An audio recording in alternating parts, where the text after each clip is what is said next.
म्हाळसा, तुम्ही इथे आला आहात याची मला कल्पना नव्हती। मी राजवाड्यातच होते। मला निरोप पाठवला असता तर मी तुमच्या कक्षात आले असते। लक्ष्मीदेवी, मला तुमच्याशी जरा महत्त्वाचं बोलायचं आहे। मला काही केल्यास स्वस्थता मिळत नाहीये। राहून राहून माझ्या डोक्यात हा विचार येतो की इंद्रदेव आणि त्यांची पत्नी शची इथे का आले असतील? तुम्हाला काही ठाऊक आहे का?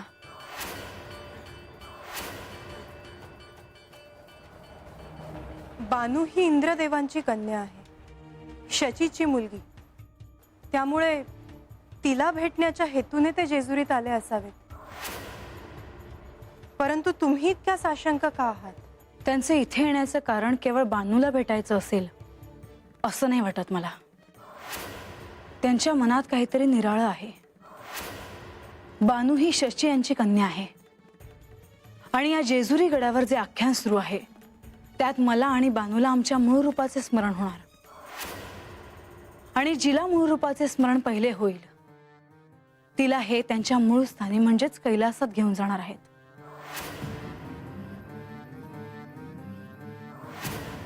असे असताना ते आपल्या कन्येला सहाय्य करण्याच्या हेतूने कशावरून आल्या नसतील? तुमची शंका अगदी योग्य आहे म्हाळसा, परंतु मला नाही वाटत की इथे जेजुरीत ते असं काही करायचा विचारही करतील।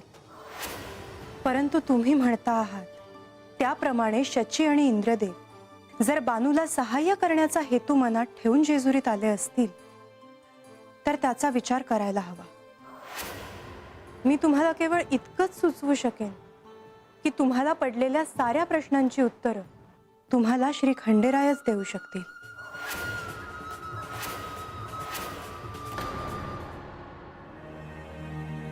तुला स्वर्गलोकी यायचे आमंत्रण द्यायचे आहे।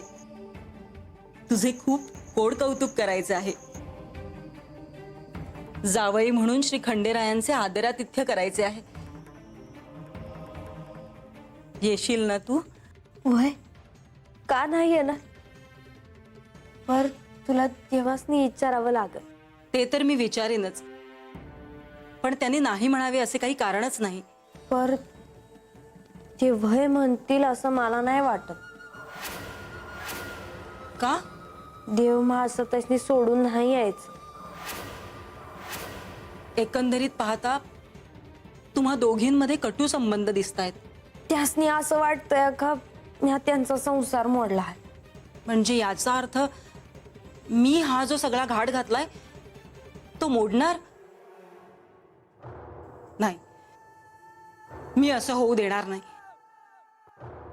जावई आणि कन्या हे साक्षात लक्ष्मी आणि विष्णूचे स्वरूप मानतात, त्यांची पूजा करतात, त्यांचा सन्मान करतात।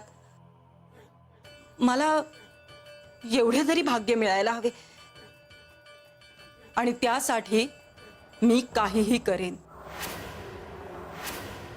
आम्ही दोघं जर स्वर्गात आलो तर ते महासतासनी नाही आवडायचं। त्यांचा लय राग आहे माझ्यावर। तुमच्यातला राग द्वेष जर असा विकोपाला गेला तर एका क्षणी श्री खंडेराय हे सहन करणार नाहीत। पर त्यांनीच आमच्यातला हे वाद मिटावा म्हणून हे आख्यान सुरू केलं आहे।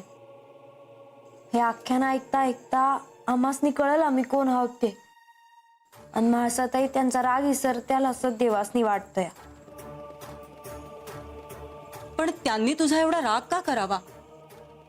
तुझं काही चुकलं आहे असं मला नाही वाटत। म्हणजे तुला ठाव आहे आम्ही गेल्या जन्मात कोण होतो ते? स्वामी, मी हिला तुमच्या साक्षीने एक वचन देते की कृतयुगात मल्हारी मार्तंड अवतारात ही तुमची अर्धभार्या होईल।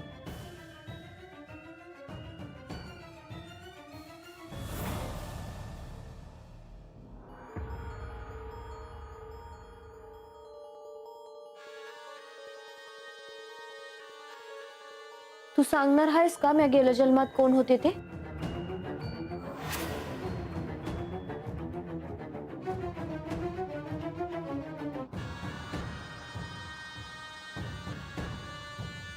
काय ग? काय झालं असं अचानक दचकायला? काही नाही, मी भलत्याच विचारात होते.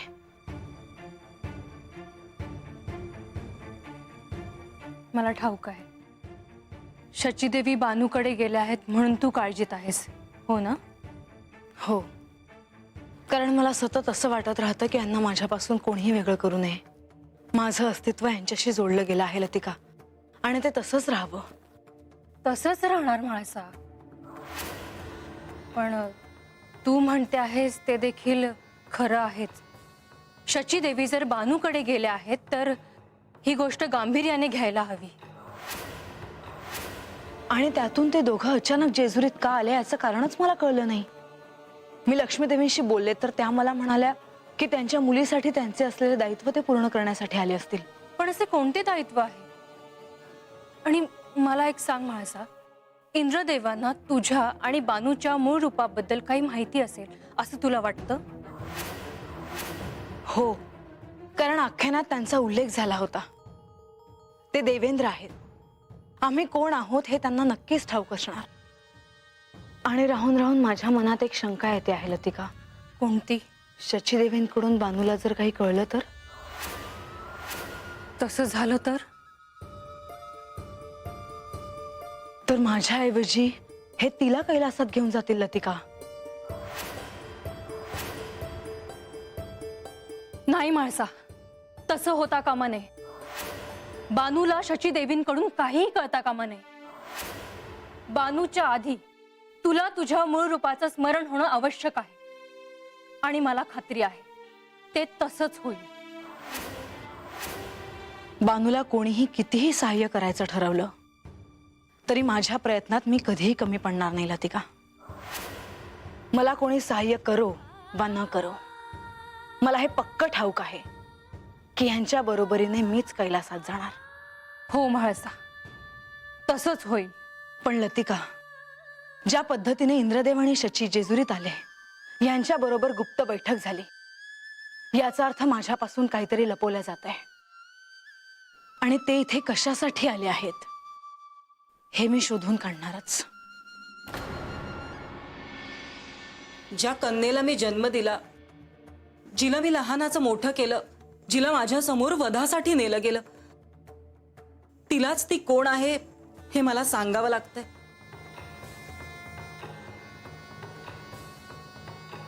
एका जन्मात मी तुझी पोर होते ते मला ठाव आहे, पर ती माझी ओळख नाही. माझी ओळख दुसरी आहे. ते मला ठाऊक आहे. काय तुला ठाव आहे? मला सांग की गमाय. ये हात बस. हा सांग आता मला. तुझा गतजन्म कैलासातला. तू श्री महादेवांची खूप मोठी भक्त होतीस. तुझे आणि पार्वती देवींचे जिव्हाळ्याचे संबंध होते. तुला पार्वती देवींविषयी खूप प्रेम आणि आदर होता. त्याच वेळी तुला श्री महादेवांविषयी भक्ती होतीच, पण प्रेम वाटू लागले. पण तुला ते व्यक्त करता येत नव्हते. श्री महादेवांना ते कळले होते, पण ते या अवताराची प्रतीक्षा करत असावेत, कारण या अवतारात त्यांचा आणि तुझा विवाह होणार होता. तुला फार मोठ्या दिव्याला सामोरे जायचे होते. इथवर मला समजलं आहे. हो, ते कसे काय? अगं असं काय करतीस? तुला सांगितलं ना, का गडावर आख्यान सुरू आहे त्याच्यामध्ये सांगितलं, आणि महाराजांनी बी सांगितलं मला. म्हणजे बरेच ठाऊक आहे तुला. नाही म्हणजे समज नाही, म्हणजे म्या आणि म्हाळसाताई आम्ही कोण आहोत हे आम्हासनी ठाव नाही बघ. म्हणजे ते हुडकायचं आहे. आता तू आली आहेस म्हणल्यावर कामच झालं. हे तुमच्यापासून का लपवून ठेवले गेले तेच मला कळले नाही. जे सूर्यप्रकाश इतके स्वच्छ आहे ते सांगायला एवढा विलंब का? बाय, जर का तू मला सांगितलंस आणि मला समजा आठवलं तर देव मला आधी घेऊन कैलासाला जात्याल. हे तू मला आधी का नाही सांगितलंस? का? काय चुकलं का? तसं नाही, आपण एवढी वाटच पाहिली नसती. जे झालं ते झालं.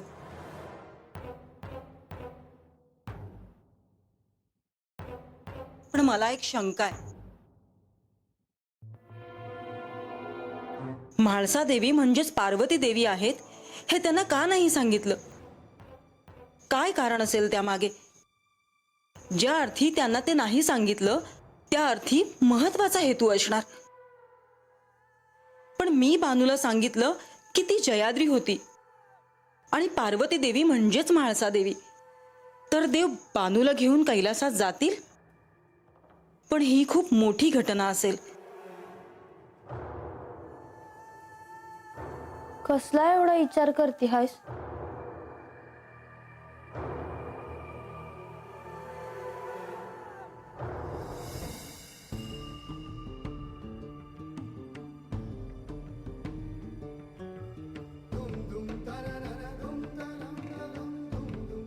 शचीला तिच्या भावनांना आवर घालणे आता कठीण झाले आहे हे स्पष्ट दिसते आहे. काहीही झालं तरी आता बानू आणि शची ह्यांची भेट थांबवणे अत्यंत आवश्यक आहे. नाहीतर बानूला आत्मज्ञान होणं, तिला तिच्या मूळ रूपाबद्दल माहीत होणं, तसेच हे जे काही घडत आहे ते इतक्या सहज घडता कामा नये. कारण ह्याचा परिणाम उलट होऊ शकतो. वेळ प्रसंगी संभ्रमी अवस्थाही येऊ शकते आणि म्हणूनच शचीला थांबवणे अत्यंत आवश्यक आहे. मुनिवर, तुम्ही जिथे कुठे असाल तिथून तात्काळ इथे उपस्थित व्हावे. ह्या शिवलीलेत आत्ता तुम्हाला अत्यंत महत्वाचे कार्य पार पाडायचे आहे. नारायण नारायण. देवा, आपण मला बोलवले? मुनिवर, अत्यंत महत्वाचा क्षण आहे. काय झाले देवा? शची देवी बानूला भेटायला गेल्या आहेत. आपल्या मातृप्रेमापोटी शची देवी बानूला जे काही सत्य आहे ते सांगण्याच्या मार्गावर आहे. नारायण नारायण. हा तर शिवलीलेत हस्तक्षेप झाला. होय. म्हाळसा आणि बानूला त्यांच्या गतजन्माची आठवण व्हावी ही माझी इच्छा आहे. पण हे घडताना कोणताही अपघात घडायला नको. हे सर्व काही सहज घडणे अत्यंत आवश्यक आहे. माझ्या सारे काही ध्यानात आले आहे देवा. मी तात्काळ तिथे जातो आणि शची देवींना बानूला काहीही सांगण्यापासून थांबवतो. नारायण नारायण.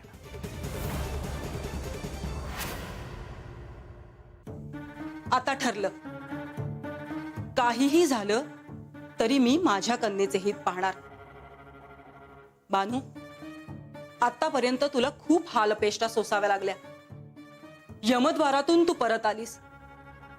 पण आता सुखाची सगळी दारं मी तुझ्यासाठी उघडणार आहे.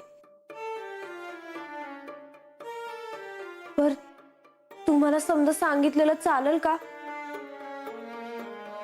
का नाही चालणार? कारण तसा नियम आहे. मी नियम मोडेन तुझ्यासाठी. त्याचे काहीही शासन मला भोगावे लागले तरी चालेल.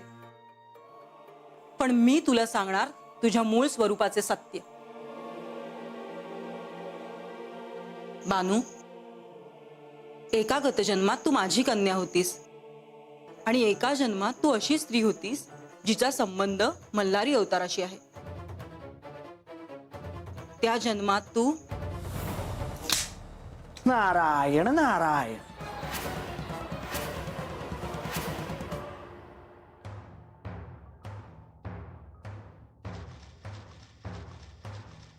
बानू,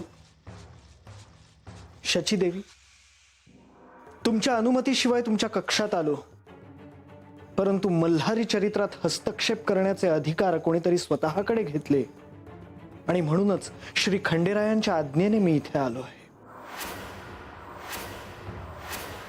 महाराज पर असं अचानक नाही बानू,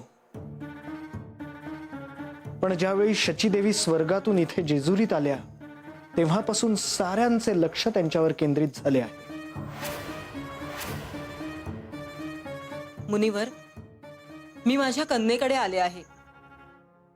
तिला भेटण्यासाठी मला कुणाच्या अनुमतीची आवश्यकता आहे का? नाही देवी, केवळ याचे स्मरण असावे की बानू ही श्री खंडेरायांची अर्धांगिनीही आहे. बानू, मला शचीदेवींशी काही महत्वाचं बोलायचं आहे. जी महाराज. बानू, तू बाहेर गेलीस तरच मला यांच्याशी बोलता येईल. श्री खंडेरायांचा यांना निरोप आहे.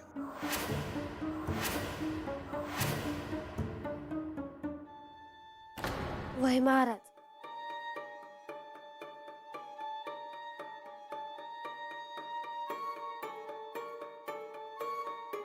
शचीदेवी, तुम्ही जे सत्य तिला सांगत होतात ते तिने स्वतः शोधणे आवश्यक आहे. म्हणून मला इथे तुमचे संभाषण थांबवण्यासाठी यावे लागले.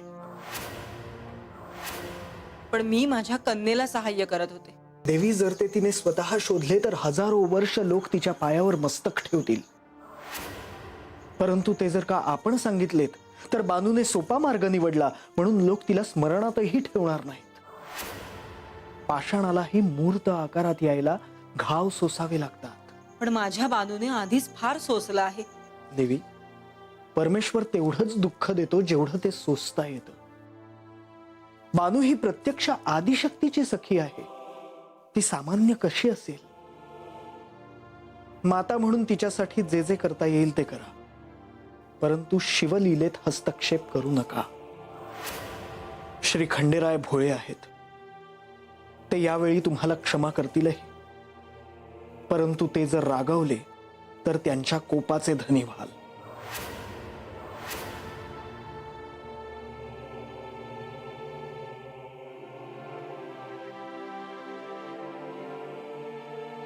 मग तिला त्यांनी ते स्थान का नाही दिले जे श्री म्हाळसा देवींना दिले? त्यांनी त्यांच्या हृदयात त्यांना काय स्थान दिले आहे याचे मोजमाप करणारे आपण कोण? सामान्य नियम त्यांना लागू पडत नाहीत देवी. श्री म्हाळसा देवी ही खूप कष्टातून जात आहेत. जगत जननीचे दुःख आपण काय समजून घेणार? शचीदेवी, माझी तुम्हाला प्रार्थना आहे, गडावर परत जा आणि पुन्हा बानूला ती कोण होती याबद्दल सांगायला जाऊ नका. ते सांगण्याची आज्ञा कोणालाही नाही.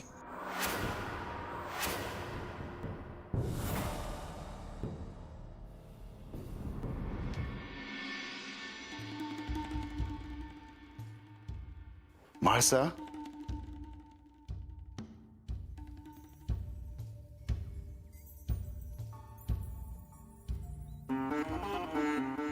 म्हाळसा,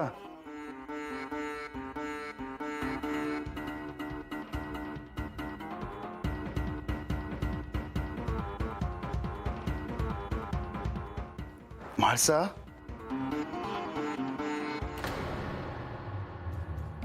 मला वाटलं की तू कक्षात नाही आहेस. ही जेजुरी सोडून मला कुठेही जाता येत नाही हे तुम्हालाही ठाऊक आहे. तुझ्या बोलण्यातून असं जाणवतंय की तुला मला काहीतरी विचारायचे आहे. अजूनही माझ्या मनात काय चाललं आहे हे जाणवतंय तर तुम्हाला. म्हाळसा, तुला जे काही विचारायचे आहे ते तू स्पष्टपणे मला विचार. मला ठाऊक आहे की तुला कोणती तरी गोष्ट अस्वस्थ करत आहे. आता तुम्ही स्पष्टच बोल असं म्हणता आहात तर मी स्पष्टच बोलते. नाहीतरी मला या संदर्भात तुमच्याशी बोलायचंच होतं. मला असं वाटतं गडावर सध्या असं काहीतरी घडतं आहे जे माझ्यापासून लपवल्या जात आहे. आपल्या कन्येचा संसार कसा चालला आहे हे बघायला इंद्रदेव आणि शचीदेवी जेजुरीत आले आहेत. पण केवळ हेच कारण नाही हे मी जाणते. आणि ते कारण मला तुमच्याकडून समजून घ्यायचे आहे. किंबहुना तुम्हीच मला ते सांगावं.